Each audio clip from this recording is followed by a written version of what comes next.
Hello friends, welcome back to my channel. তোমরা সবাই কেমন আছো? তো আজকে যাবো একটা বিয়ে বাড়িতে।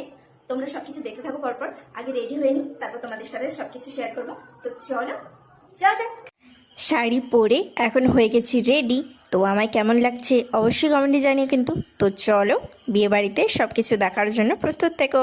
শাড়ি পরার জন্য একটু বেশি লেট হয়ে গেছিলো, তো যাই হোক কোনোরকম তাড়াতাড়ি করে কমপ্লিট করেছি। তো এবার চলো, তারপর ফাইনালি চলে এলাম বিয়ে বাড়িতে। তো তোমাদের বিয়ে বাড়িটা একবার দেখিয়ে দিই। বেশি কিছু সাজানো হয়নি, এমনি সিম্পলভাবে সাজানো হয়েছে, তো তোমাদের সেটাই দেখিয়ে দেবো। তো দেখতে থাকো। তো এখানে ওই যে মণ্ডপ, বিয়ের মণ্ডপ, আর এদিকে বরযাত্রীরা এলে সবাই মিলে বসবে, তাই জন্য জায়গা রাখা হয়েছে। আর মণ্ডপে ওই রং দিয়ে সাজিয়েছে, খুব সুন্দর লাগছিল রঙগুলিগুলো। আমরা ভেবেছিলাম হয়তো অনেকটাই লেট হয়ে গেছে, কিন্তু আমরা যখন আসি তেমন কেউ আসেনি। আর বরযাত্রী আসতেও অনেকটাই দেরি আছে, তাই জন্য এখন বসে আছি।